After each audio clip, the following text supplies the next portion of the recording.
How are these men coming out of Sharia class and hitting up girls? How are these girls coming out of halaqats and whatnot and still dressing the way that they dress and speaking the way that they speak? It's like, but you just like, you know, and to a podcast and then this ayah was mentioned and subhanallah, it just like put up a big fat light bulb in my head, especially being in like the da'wah scene and mentoring and whatnot. You see people that come to halaqat or they're in classes and they know so much Islamic knowledge, or like they know the stuff that they should be and not be doing, and subhanallah, it's like, but how? Like, how are these men coming out of Sharia class and hitting up girls? How are these girls coming out of halaqats and whatnot and still dressing the way that they dress and speaking the way that they speak? It's like, but you just like, you know, and subhanallah, nowadays having Islamic knowledge, like it's not enough anymore.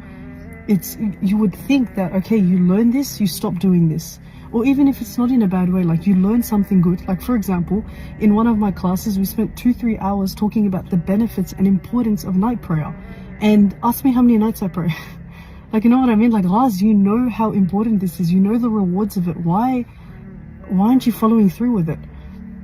And subhanallah, Allah subhanahu wa ta'ala says in the Quran, وَاتَّقُوا اللَّهَ وَيُعَلِّمُكُمُ اللَّهِ. Have taqwa of Allah and Allah will teach you.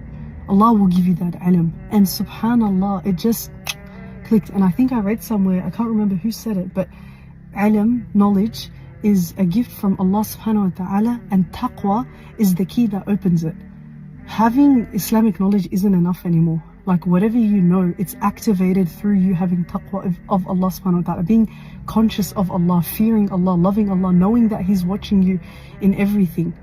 And subhanallah, it actually goes a big way, like especially if you are someone that is studying, or you know people and whatnot, or even anyone that just reads and sees something, anything that benefits them.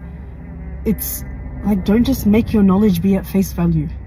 And remember that ayah, وَاتَّقُوا اللَّهَ وَيُعَلِّمُكُمُ اللَّهِ. And honestly, it's like so hectic. Honestly, like for me, just hit a fat light bulb.